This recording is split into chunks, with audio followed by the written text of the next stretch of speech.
Good morning ulit guys. Ayun po, magluluto tayo ng chicken roll. Pero ito po kasi, ni-roll ko na. Pinukpok ko na yung manok, tapos nilagyan na ng ham, ng cheese. Ayan na po siya.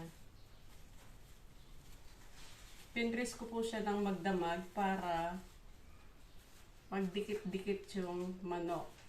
Pag nilagyan po siya ng mga harina, breadcrumbs, itlog, hindi na po siya magkakahiwalay. Hindi na siya sasabog. Ito po, harina. Lagyan po muna ng harina. Okay lang po kahit anong klaseng harina. Kahit class 1, class 2, first class, pwede po. Ayan, may harina na. Ngayon, sa itlog naman. Kasi para po kakapit yung breadcrumbs. Ayan. Lagyan na po ng breadcrumbs. Siguraduhin po na malalagyan siya lahat. Para pag pinirito, maganda siyang tingnan. Huwag pong tipirin sa breadcrumbs ha. Mura lang naman po yung breadcrumbs. Ayan, para maganda po siyang tingnan.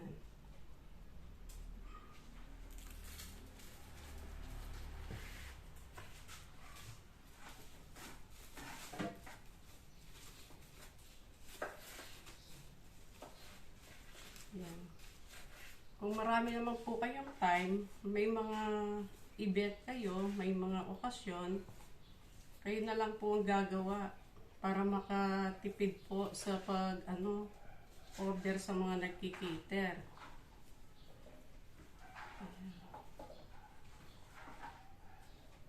Tapos masasanay pa kayong gumagawang ganyan, nagluluto. Pwede nyo rin pong gawing business.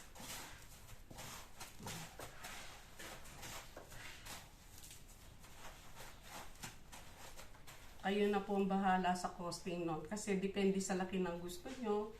Depende rin sa mga gusto ninyong mga brand ng mga harina, ng mga cheese, ham.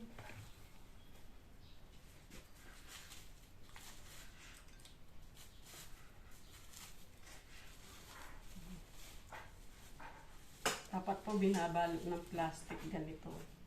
Para hindi sila magkadikit-dikit pag pinrest sila.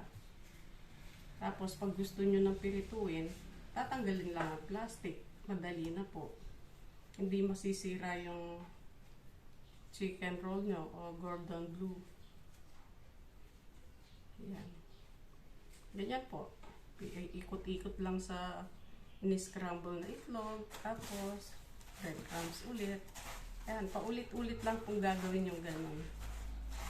Hanggang sa matapos ninyo ang inyong chicken roll. Ito po kasi marami eh.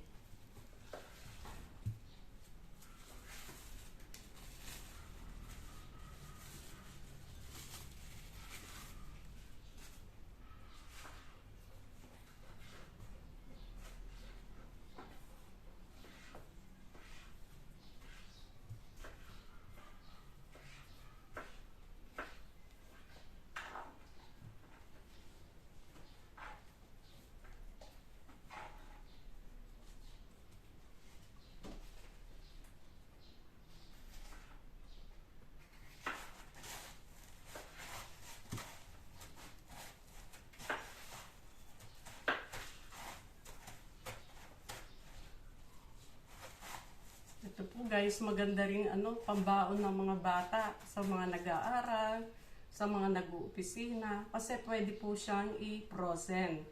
Tapos pag gusto na ninyong iluto, gabi pa lang, nyo na, lagay nyo na sa ref o defrost nyo na.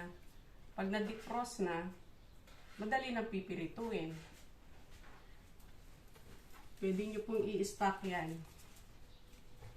Kahit ilang pong buwan, hindi yan masisira.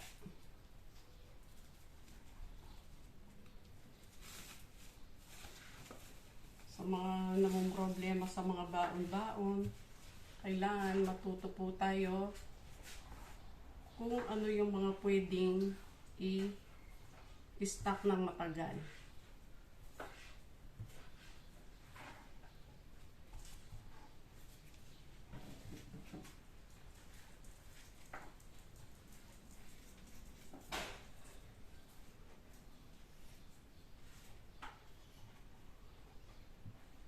Pag ganito yung baon ng mga anak ninyo, social na. Para na kayo nag-order sa mga restaurant.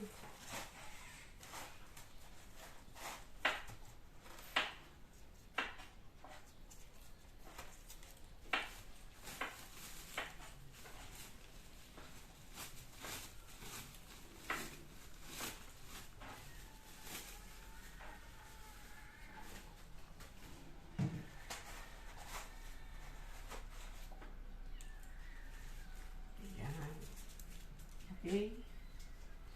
Yan. Mamaya po, pag natapos na itong pakikita ko rin sa inyo yung pagpipirito.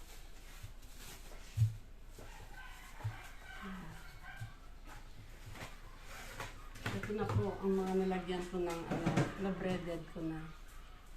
Ayan o. Okay.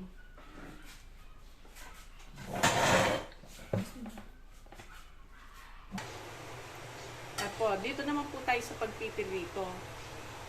Lagyan po ng mantika itong kawali. Ayan.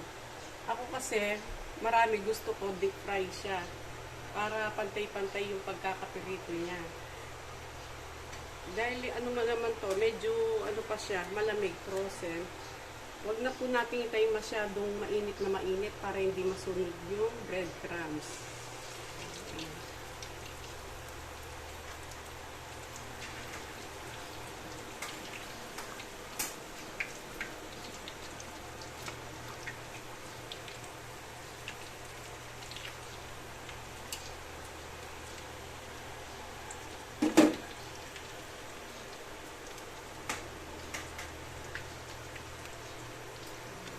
Paglagay po tayo ng 5 pieces.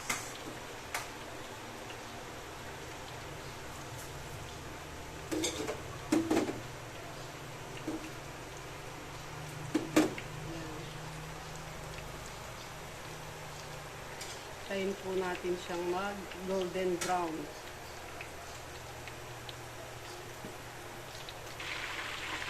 Ito guys, ganda na ng kulay. Tatanggalin na natin. Kasi lumalabas na yung cheese. So, ibig sabihin, luto na po siya.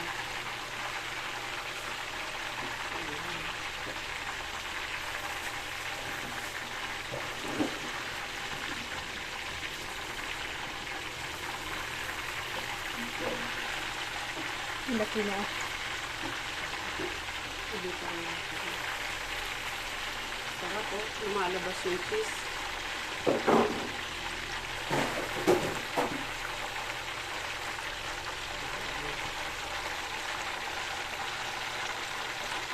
Ano po ang ating chicken roll or Gordon Blue.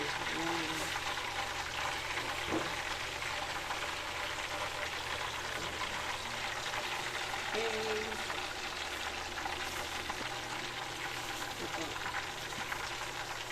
Kaya po pakikita ko naman yung pagluluto ko ng kaldereta. Ayan.